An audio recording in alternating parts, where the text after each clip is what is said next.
내일 성탄절을 앞에 두고 오늘도 성탄의 주제로 말씀을 전하려고 합니다. 오늘 말씀의 제목은 특별한 미션을 받은 마리아, 이렇게 한번 정해보았습니다. 원래 처음 정한 제목은요, 마리아의 미션 임파서블이었습니다. 영화 좋아하시는 분은 올해 탐 크루즈라고는 아주 잘생긴 배우가 참 불가능할 것 같은 임무를 기가 막히게 해결해 나가는 그런 영화 기억나시죠? 근데 너무 또 영화 냄새가 나는 것 같아서 막판에 수정을 좀 했습니다. 오늘 마리아가 특별한 미션을 부여받습니다. 오늘 본문은 천사 가브리엘이 하나님의 지시를 받아 처녀 마리아를 찾아와서 하나님께서 전하시는 메시지를 전합니다. 천사와 처녀의 만남, 참 어색한 만남인데요. 또 어색한 인사가 오고 갑니다. 이렇게 인사를 하죠. 28절에 그에게 들어가 이르되 은혜를 받은 자여 평안할지어다. 주께서 너와 함께 하시도다. 첫 인사입니다. 이 인사는 보면 두 가지로 나눠볼 수가 있는데요. 첫째는 평안할지어다. 샬롬, 이렇게 인사를 했습니다. 유대인들은 지금도 처음에 만나면 샬롬 인사합니다. 평안할지어다. 하나님의 평안이 함께 하시기를. 우리가 알다시피 마리아가 전통 유대인 아닙니까? 그러니까 당연히 서로가 샬롬, 샬롬 주고받을 수 있을 것 같습니다. 근데 두 번째 인사는요, 주께서 너와 함께 하시도다, 이렇게 인사를 해요. 우리는 이 말씀이 큰 감흥 없이 와닿지만 실제로 이 인사 표현은요, 아무에게나 하는 인사 표현이 아닙니다. 샬롬은 누구에게나 할 수 있겠지만 그 다음 주께서 너와 함께 하신다, 이 표현, 사실 이것 때문에 마리아가 깜짝 놀랍니다. 오늘 말씀의 첫 번째 주제가 처녀 마리아 깜짝 놀라다. 왜요? 예상하지 못했던, 생각지도 않던 천사를 만나서 놀라는 것, 그건 어느 정도 이해가 됩니다. 그런데 중요한 것은 이 천사가 마리아에게 하는 인사를 듣고 샬롬, 이건 별로 놀랄 인사말이 아닌 것 같습니다. 그런데 그 다음에 하는 말, 주께서 마리아 너와 함께 하실 거야, 함께 하신다, 이 말 듣고 난 뒤에 바로 마리아의 반응이 깜짝 놀랐다고. 29절 보세요. 28절에 이어서 29절에 보니까 처녀가 그 말을 듣고, 지금까지 마리아가 들은 말이 뭐예요? 샬롬, 그리고 주께서 너와 함께 하신다, 요것밖에 안 들었거든요. 여러분 놀랄 겁니까? 별로 놀랄 일이 아니에요. 근데 마리아는 놀랐다고 기록을 하고 있습니다. 왜 놀랐을까요? 아니 목사님 그것도 모르십니까? 아니 처녀 보고 이제 앞으로 아이를 배갖고 낳게 될 거다, 그것 때문에 놀라는 거 아닙니까? 예, 물론 우린 그렇게 생각이 됩니다. 그러나 보세요, 아이를 가지게 될 거다라는 이야기는 나중에 나옵니다. 조금 전에 말씀드렸죠. 지금 마리아는 샬롬, 그래 주께서 너와 함께 하신다, 여기까지밖에 안 들었는데 마리아가 화들짝 놀랍니다. 왜 그럴까요? 그것은 우리가 잘 느끼지 않는, 느낄 수 없는 이 말 속에 담겨 있는 의미가 있더라는 것입니다. 사사기 6장 12절에 가서 보게 되면 하나님께서 미디안, 그 강력한 이방민족 미디안에게 그야말로 기죽어 살아가는 기드온을 만나 이야기하시는 장면이 나옵니다. 여호와의 사자가 기드온에게 나타나 이르되 큰 용사여 여호와께서 너와 함께 계시도다. 보세요, 큰 용사여 라고 부르고 마리아는요 은혜 받은 자여 라고 불렀거든요. 그런데 그 다음 뒤에는 여호와께서 너와 함께 계시도다, 주께서 너와 함께 하시도다. 형식이 똑같죠. 그런데 이 의미가 뭘까요? 이것은 다름이 아니라 기드온을 큰 용사라고 부르고, 큰 용사라는 말 히브리어로 깃보르라고 부릅니다. 용사라고 번역이 되기도 하고 또 다른 표현은요, 전사라고도 표현합니다. 싸움 잘하는 특전사 있잖아요. 그럼 오늘날은요, 특수요원 뭐 이렇게 불러도 될 것 같습니다. 큰 용사여, 하나님께서 기드온을 용사라고, 전사라고 하나님께서 불러주십니다. 그리고 그에게 이어지는 말이 바로 여호와께서 너와 함께 하신다. 단순히 여호와께서 당신과 함께 하신다는 말은요, 그냥 하기 좋은 말로 던진 인사구가 아닙니다. 당신은 용사이기 때문에, 전사이기 때문에 하나님은 당신과 함께 하신다라는 전제를 깔고 있다는 것입니다. 한마디로 말하면 기드온, 여호와께서 너와 함께 하신다라고 하는 말은 전사에게 전하는 인사말이라는 것이죠. 특별한 인사 표현이 되겠습니다. 그러니까 이 이야기를 듣고 있는 마리아는 전통 유대인 이스라엘 백성입니다. 성경의 이 의미를 잘 알고 있거든요. 우리는 암행어사 출두요라고 하면 그 말이 무슨 의미인지 우리는 확 와닿습니다. 아, 드디어 막판 이제 해결하는 장면이구나. 그런데 암행어사가 뭔지도 모르는 외국인에게 그냥 통역을 해줍니다. 암행어사 왔대. 그럼 그들이 어떤 느낌을 받을까요? 오늘 우리가 그런 것과 비슷합니다. 마리아는 여호와께서, 주께서 너와 함께 하신다, 이 말에 담겨있는 그 깊은 의미를 잘 알고 있습니다. 그래서 이 이야기로 깜짝 놀란 거예요.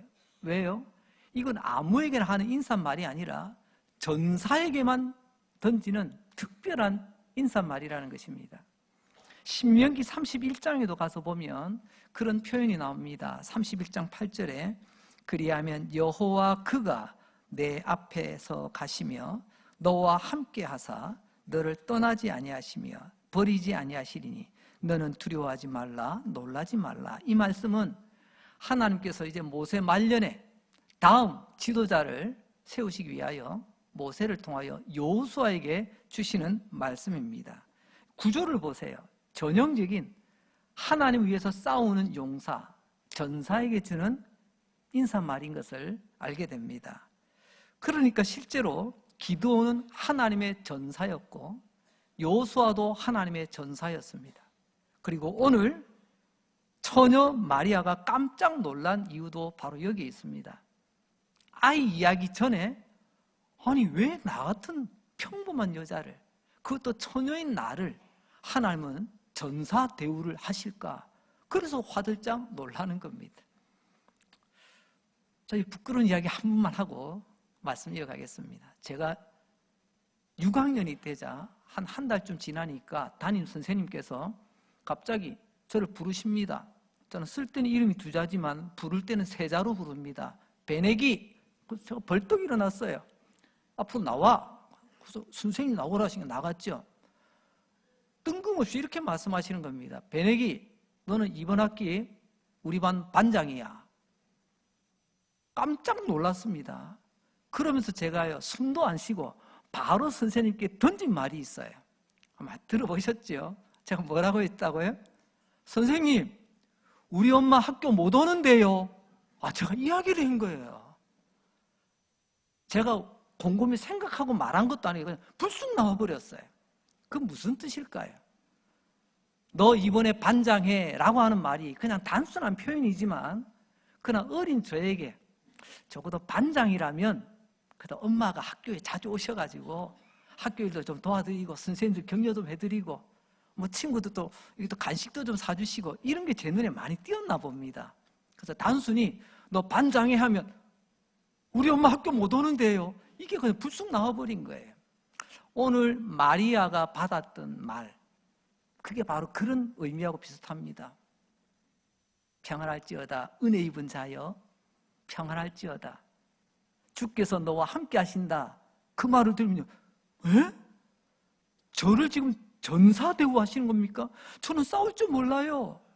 나는 힘없는 여자예요.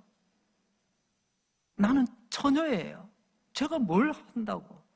그러니까 이 마리아가 왜 깜짝 놀랐는가를 우리가 알고 오늘 말씀을 우리가 살펴보았으면 좋겠습니다.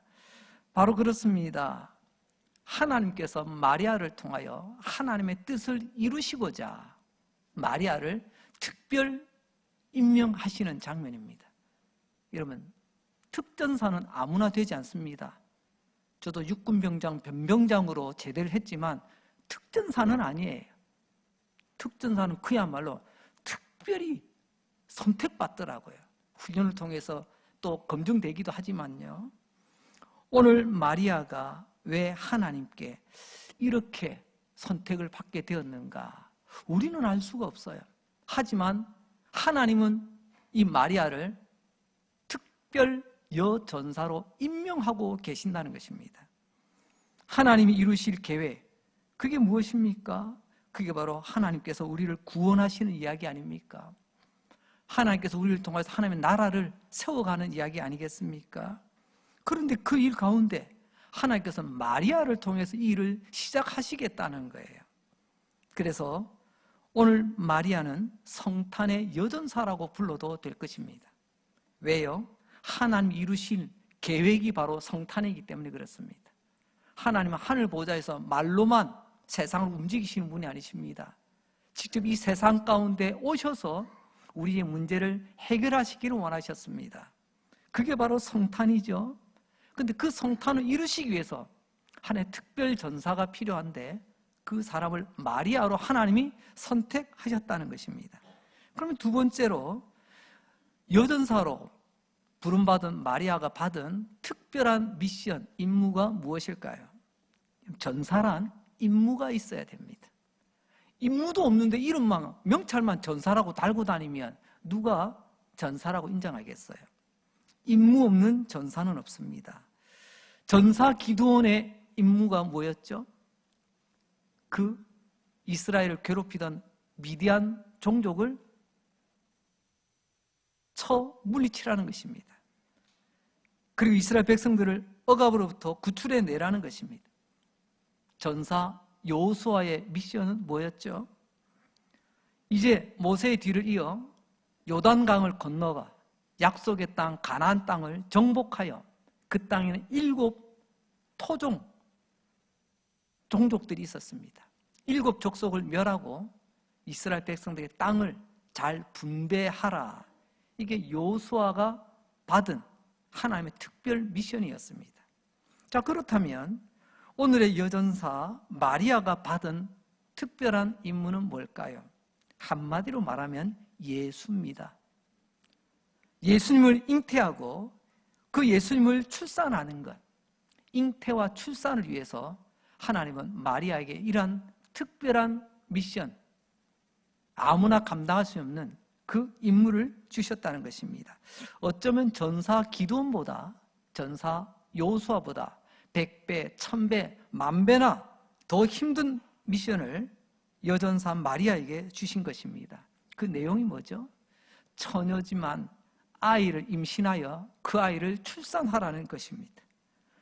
31절부터 33절까지 내용을 쭉 보게 되면 하나님께서 세상을 사랑하심으로 하나님께서 구원하시기 위한 이야기가 쭉 담겨 있습니다. 죄인을 구원하시고 결국에는 하나님의 나라가 세워져서 영원 무궁한 하나님의 나라가 이루어지기를 원한다는 그런 내용이죠. 요약을 하자면 구원과 하나님의 나라가 핵심 내용입니다. 그런데 그 구원과 하나님의 나라의 핵심은 예수더라는 것입니다. 달리 말하면 예수 없는 구원 없습니다. 예수 없는 하나님의 나라 없습니다. 어찌됐든지 하나님의 계획은 바로 예수를 통하여 죄인을 구원하시고 그 예수를 통하여 하나님의 백성인, 하나님의 구원받은 백성들을 통하여 하나님의 나라를 이루어 가시겠다는 것입니다. 바로 이 일을 위하여 하나님께서 마리아에게 특별한 미션을 주신 것입니다. 이 땅에 구원자를 보내시고 죄인된 우리를 구원하시고 하나님을 세우시겠다고 하는 이 원대한 계획은 하나님 몫이에요. 그런데 그 일을 최일선에서 이루어가야 될 우리 인간의 몫도 있더라는 것입니다. 그게 뭐냐면 구원자를 임신하는 것입니다. 그럼 하나님이 임신하시겠습니까? 인간이 임신을 해서 그 인간이 아이를 출산을 해야 됩니다. 오늘 여전사 마리아는 이러한 임무를 맡았다는 것입니다. 이 미션을 위해서 부름받은 여전사, 그가 바로 처녀 마리아였습니다. 여전사 마리아 하니까 여러분, 나는 아닌 것 같지요? 오늘 우리도 전사로 부름을 받았습니다. 이걸 아는 분들은 찬송가 349장 잘 아시는 대로 주의 군사된 나에게 주의 일 맡기소서. 여러분, 그 찬양을 제대로 부를 수 있게 되는 겁니다. 주의 전사된 나에게 주의 미션을 맡겨주소서, 이런 마음으로 우리는 찬송하게 된다는 거죠. 죄송합니다마는 우리는 은혜 받는 것 좋아하고 복 받는 것은 좋아하는데 정작 내가 주님의 전사라는 사실은 깜빡깜빡 잊으며 살아가는 것 같습니다. 하나님은 나의 인생에 임무를 주셨습니다. 그냥 되는 대로 살라고 이 땅에 우리를 보내신 게 아니죠. 또한 우리에게는요, 이 땅의 전사로, 이 땅의 직분자로 살아가도록 우리를 부르셨습니다. 여러분, 하나님으로부터 임무를 받았다는 것, 다양한 형태가 있겠지만 거기에는 분명히 하나님의 계획, 하나님의 뜻이 담겨져 있습니다. 오늘 마리아는 우리를 참 부끄럽게 만듭니다. 처녀 마리아도 세상이 감당할 수 없는 엄청난 이 특별 미션을 부여받고 나아가는데 정작 우리는요, 우리는 어떻게 되어 있습니까? 전사는 왕이 내린 임무를 반드시 수락하고 또한 임무를 완수해야 됩니다. 마리아는 전사였습니다. 여호와의 하나님의 명령을 받았습니다. 그리고 받은 대로 순종하였습니다. 지휘관이 명령을 내리고, 아니 최고의 사령관 왕이 명령을 내리고, 전사는 수락하고 또한 전사는 그 받은 내용대로 열매를 이루어야 합니다. 전사 기드온 두렵고 떨렸지만 하나님께 주신 미션을 받아들이고 순종하여 그 강한 미디안 군대를 물리칩니다. 전사 여호수아도 두렵고 떨렸지만 하나님 주신 미션을 받아들이고 수락하고 그 말 안 듣는 골치 아픈 이스라엘 백성들을 데리고 요단강을 건너 가나안 정복 전쟁을 펼치고 그리고 가나안 땅을 각 지파별로 은혜롭게 잘 배분을 합니다. 오늘 여전사 마리아도 왕 대신 하나님께서 내리신 특별 미션을 수락하고 복종하고 이루어내었습니다. 오늘 38절 말씀 봅니다. 마리아가 이르되 주의 여종이오니 어떻게 해요? 말씀대로 내게 이루어지이다. 여전사 마리아가 왕이신 하나님 내신 그 미션을 받아들이는, 수락하는 장면이기도 합니다. 또한 주님의 뜻대로 되기를 원합니다. 이게 전사의 태도입니다. 일단 내가 한번 생각해 볼게요. 그게 아니잖아요. 하나님께서 주신 것, 네, 제가 받아들이겠습니다. 그리고 오늘 이 모습은 결국에는 가만히 있는데 떨어지는 감바다 먹듯이 이루어지지 않습니다. 전사가 뭐라고요? 싸워 이기는 군인입니다. 전사는 반드시 싸워 이겨 목적을 달성해야 됩니다. 싸우지 않는 전사가 어디에 있겠습니까? 싸우지 않으면 이길 수도 없습니다. 싸워 이기지 않고 감당할 수 있는 직분도 없고요. 싸워서 분투하지 않고 하나님 앞에서 잘 살았다, 하나님께 칭찬받을 인생 아무도 없습니다. 싸워서 이겨내고 마침내 주님께서 내게 맡겨주신 그 사명, 그 임무 잘 우리가 완수해야 되지 않겠습니까? 이제 세 번째 주제로, 그러면 마리아가 앞으로 감당해야 될 싸움은 뭘까요? 싸우지 않는 전사는 없다고 했잖아요. 이 전사 마리아, 어떤 싸움을 가지게 됐을까요? 몇 가지를 살펴봅니다. 첫째는요, 현실적으로 먼저는 정치적 세력, 당시에는 헤롯 왕과의 싸움이 있었습니다. 이 땅의 정치 세력은 언제나 교회를 핍박합니다. 세상의 권력은 언제나 주님의 백성들을 핍박합니다. 이건 어쩌면 당연한지도 모르겠습니다. 헤롯 왕은 세상의 권력에 눈이 먼 왕입니다. 마태복음에 보게 되면 동방박사들이 찾아와서 묻습니다. 왕으로 태어나신 이가 어디 계십니까? 동방박사는 당연히 물어봤는데 이야기를 듣는 헤롯 왕은요, 그야말로 가슴이 철렁했을 겁니다. 아니, 내가 어떻게 이 왕의 자리를 내가 얻었는데. 헤롯은 다윗의 혈통도 아닙니다. 헤롯은 선대로부터 물려받은 왕이 아닙니다. 즉 세습 왕이 아니라는 거죠. 그럼 뭘까요? 당시 로마가 다스렸을 때에 로마 황제가 그 지역을 떼준 거예요. 너 이 지역을 다스려라. 어떤 특정한 지역을 왕으로서 임명받은 왕이에요. 물려받은 왕이 아니고요. 그래서 성경에는 분봉왕이라는 표현을 쓰기도 합니다. 나는 이 왕이 되기 위해서 얼마나 그 황실에 내가 뒷돈을 대며 내가 얼마나 공을 들였는데 뜬금없이 왕이 태어났다고? 그야말로 눈이 아마 번쩍했을 겁니다. 그 다음 어떻게 됐습니까? 우리가 잘 알다시피 동방박사는 돌아가서 알려주지 않고 천사를 통해서 주신 말씀대로 그냥 가버립니다. 헤롯이 기다리다 아이고 내가 당했네. 안 되겠다. 내가 직접 찾으러 나가야지. 그래서 왕의 권한으로 2살 이하의 영유아를 다 죽이라고 합니다. 사내 아이들 말입니다. 최초의 영유아 학살 사건처럼 보입니다. 물론 과거에 모세 때도 이런 일이 있었지만 아무튼 헤롯 왕이 예수님 때문에 수많은 이 2살 아래의 영유아들을 학살하라고 명령을 내립니다. 그때 마리아 어떻게 했나요? 천사의 말을 듣고 그 아이를 품에 안고 옆에 있는 나라 이집트, 애굽으로 피신을 갑니다. 오늘날도 여러분 이런 교통편 속에서도 오고 가는 것이 쉽지가 않은데 그 머나먼 길들을 묵묵히 감당하며 애굽으로 갑니다. 나 잘 살아보겠다고 나 위하여 간 게 아니라 하나님 내게 맡기신 이 사명, 임신하라 하셔서 임신했고 낳으라 해서 낳았습니다. 이 아이 끝까지 책임져야 되잖아요. 그래서 그 아이 위하여 목숨 걸고 애굽으로 건너가 그 아이를 위하여서 수고를 합니다. 이후로 헤롯 왕이 죽을 때까지 거기에 있으라 그 말씀에 순종하여 기다렸다가 헤롯이 죽고 난 뒤에 이제 다시 올라옵니다. 그래서 예수님은 출생지는 베들레헴이고요, 성장지는 나사렛이 됩니다. 애굽에서 다시 올 때에는 나사렛 지역으로 가서 이제 거기서 이제 성장하시거든요. 이제 두 번째 싸움이 마리아에게 찾아옵니다. 그건 다름이 아니라 자기 자존심과 자기 명예와의 싸움입니다. 31절을 봅니다. 보라, 내가 잉태하여 아들을 낳으리니 그 이름을 예수라 하라. 마리아는 성탄을 만들어내고 이 미션을 완성시켜야 될 하나님의 전사라고 말씀드렸습니다.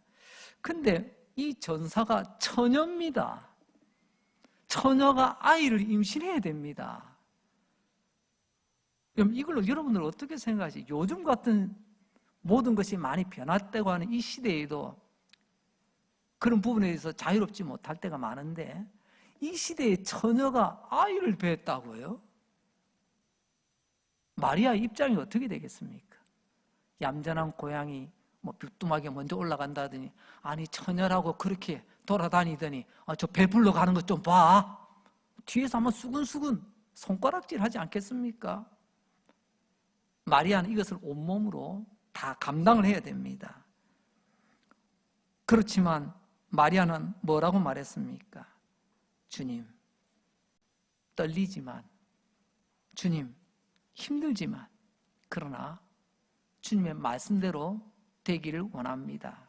그것은 곧 내가 그 모든 걸 감당해 내겠다는 거예요. 사람들의 손가락, 사람들의 입방아, 여러 가지 부당한 대우들 다 나는 감당해 내겠다는 것입니다. 우리는 어떻습니까? 우리는 조금만 내 마음을 불편하게 하고 내 자존심에 상처가 가고 나의 명예, 내 이름을 욕되게 하면 우리는 발끈하잖아요.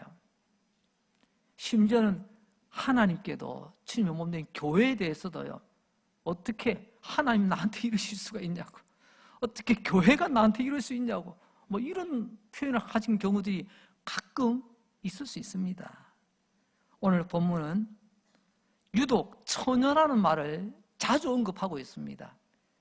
그 당시에 처녀가 다른 문제도 아니고, 여러분, 아이를 가졌다는 것, 이거 감당이 될까요? 하지만 여전사 마리아는 나의 자존심, 나의 명예 다 내려놓고 하나님께서 내게 맡기신 특별한 미션, 성탄의 미션을 기꺼이 감당합니다. 그게 하나님의 전사, 그게 믿음의 사람 아닐까요? 죄송합니다. 예수님은 그야말로 속 다 빼고 이 땅에 오셨어요. 예수님은 속 다 빼고 십자가에 달리셔서 죽으셨습니다. 근데 우리는요, 아직도 안에 남아있는 게 너무 많아요. 그래서 우리가 힘든 길을 걸어가고 있는지도 모르겠습니다. 여전사 마리아, 자존심, 명예 다 내려놓고 주님, 제가 그렇게 하겠습니다. 바로 이 하나로 하나님이 맡기신 임무, 바로 성탄의 미션을 잘 이루어냈던 거죠. 그리고 세 번째로 보면 이 여전사 마리아의 이 싸움은요, 이 영적 전쟁은 며칠 가다 끝난 게 아니라 평생 이어집니다. 평생의 싸움으로 이어져요. 성탄으로 끝난 게 아니라 마리아는 평생의 여전사로 싸우고 나갑니다. 마리아가 아기 예수를 낳았죠. 유대인들의 율법을 따라서 사내 아이가 태어나면 8일 만에 할례를 받습니다. 그리고 33일이 되면 여인들이 이제 모든 것이 온전해졌습니다, 정결해졌습니다 라는 의미로 정결의식을 가지게 됩니다. 그래서 누가복음에 보면 그 이야기가 나와요. 마리아가 아이를 안고 성전에 올라가죠. 여러분, 정결함의 판단은 제사장이 하거든요. 그때 성전에 올라갈 때 한 노인을 만납니다. 나이 많은 어르신, 뭐 우리로 치자면 은퇴하신 장로님이나 은퇴하신 권사님, 이게 아마 연로하신 아마 그런 분인 것 같아요. 근데 이분은 참 믿음이 좋기로 소문이 나 있고, 특별히 오실 메시아에 대한 간절한 소망이 있던 그런 분입니다. 그분이 바로 시므온입니다. 그분이 성전에서 매일 하나님께 기도하며, 이제 남은 여생 나는 기도할 힘밖에 없어요, 메시아를 보내주소서, 메시아를 기다립니다. 그렇게 기다리고 있는데 마리아가 아이를 품고 오는 것을 보고 한눈에 알아봤습니다. 아까 믿음 좋으신 어르신이라고 했지 않습니까? 우리 흔히 하는 말로 선수는 알아본다, 뭐 그런 거 있잖아요. 아, 이분이 마리아가 다 오는 걸 보고 알아본 것 같아. 그래서 그 아이를 품에 안아봅니다. 그리고 이렇게 이야기를 합니다. 이 아이를 내 품에 안았습니다. 하나님이 약속한 구원자를 이 땅에 보내주시고 나를 보게 하시니 감사합니다. 감사 찬양을 올려드려요. 참 여기까지 좋은데 그 다음 그 마리아에게 또 이렇게 한마디 합니다. 우리 흔히 덕담이라고 하죠. 아이고, 이 아이 훌륭하게 잘 클 것 같습니다, 앞으로 인물 될 것 같습니다, 이렇게 하는데, 오늘 이 시므온이 뭐라고 이야기하는지 35절 상반절에 보면, 누가복음 2장 35절 상반절입니다. 또 칼이 너의 마음을 찌르듯 하리라. 아니, 이건 덕담입니까, 악담입니까?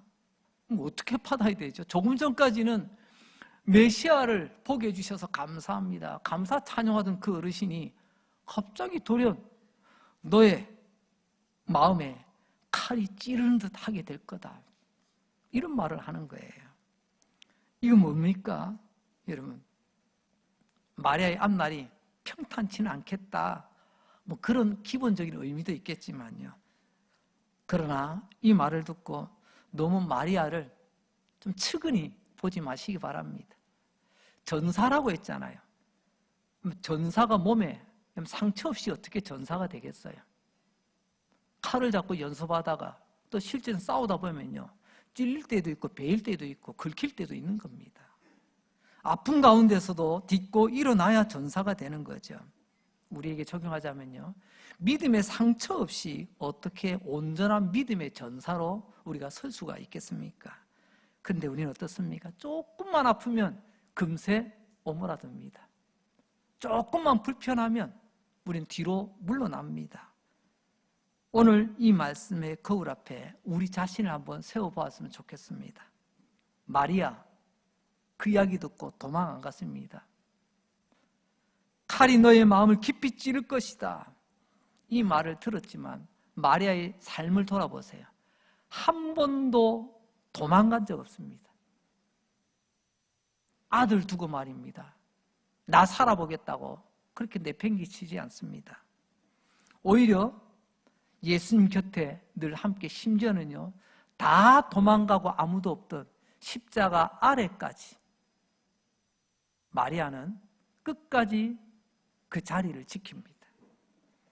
아들 예수가 못 박혀 죽는 장면, 이게 바로 시므온을 통해서 알려주셨던 칼이 마음 깊이 찔리는 그 아픈 순간 아닙니까? 마리아는 끝까지 여전사의 삶을 살았습니다. 묵묵히 그 장면을 지켜보며 마지막까지 내게 주신 하나님의 그 특별 미션을 감당했다는 거죠. 마음 아프다고 전사의 이 부름을 포기하지 않았습니다. 찔렸다고 도망가지도 않았습니다.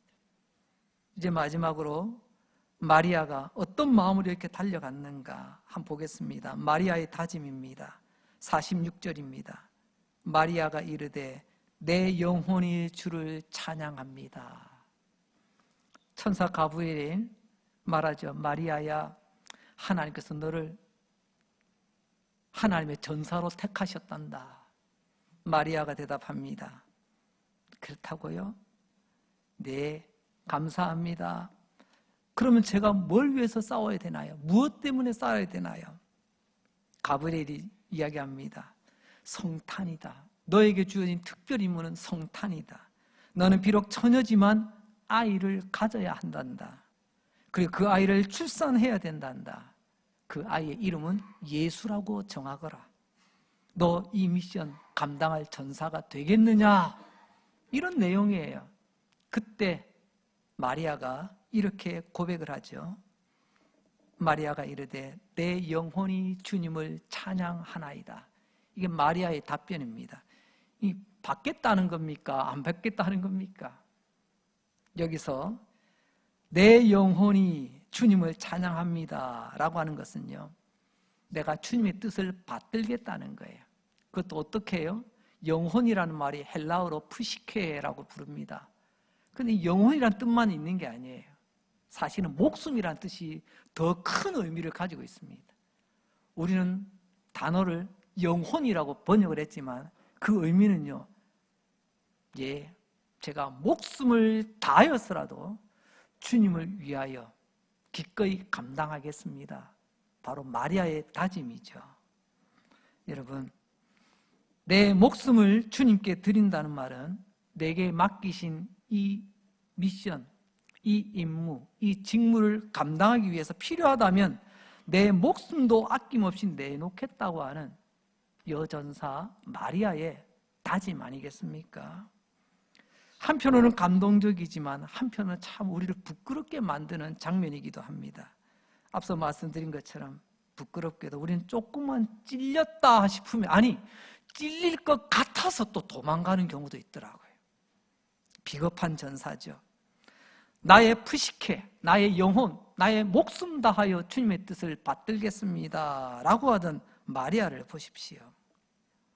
마리아에게 성탄은요, 오늘날처럼 화려하고 우아한 크리스마스가 아니었습니다. 마리아의 성탄은 그야말로 치열한 영적 전쟁의 현장이었습니다. 그래서 우리는 마리아를 오늘 우리는 전사라고 부르는 것입니다. 어떤 일이 있더라도 완수해야 될 주님의 특별한 미션, 특별 임무를 수행해야만 하는 것입니다. 하나님 오늘 이 마리아를 통하여 우리에게 이렇게 메시지를 전하십니다.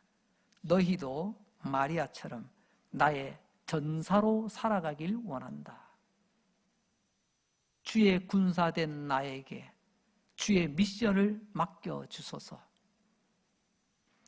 단순히 우리는 은혜와 복이라는 알사탕 받기 위해서 교회에 오늘 나온 것 아니지 않습니까? 우리 기나긴 삶 가운데 하나님이 원하시는 삶이 있습니다. 그 삶을 싸워 이겨내야 될 사람, 우리는 그 사람을 전사, 그 사람을 깃보르라고 부릅니다. 그래서 마리아가 오늘 우리에게 이렇게 말합니다. 여러분들이요, 주님의 전사로 살아가십시오. 주님께서 여러분의 인생에 맡겨주신 임무가 무엇인지 돌아보십시오. 필요하다면 여러분의 푸시케, 내 영혼, 내 목숨까지도 다하여 하나님 맡기신 임무 끝까지 감당하십시오. 저와 여러분 이 시대의 마리아처럼 주님의 용사되어, 주님의 전사되어 우리에게 맡겨주신 그 특별한 임무 무엇인지 잘 알고 마지막까지 그 임무 잘 수행해 나가는 하나님의 군사, 우리 강릉제일교회 성도님들 되시기를 주님의 이름으로 축복합니다. 기도합니다. 하나님 아버지 감사합니다. 오늘도 처녀 마리아를 통하여 너희도 마리아처럼 나의 전사로 살아가기를 바란다 하시는 하나님의 말씀 들려주시니 감사합니다.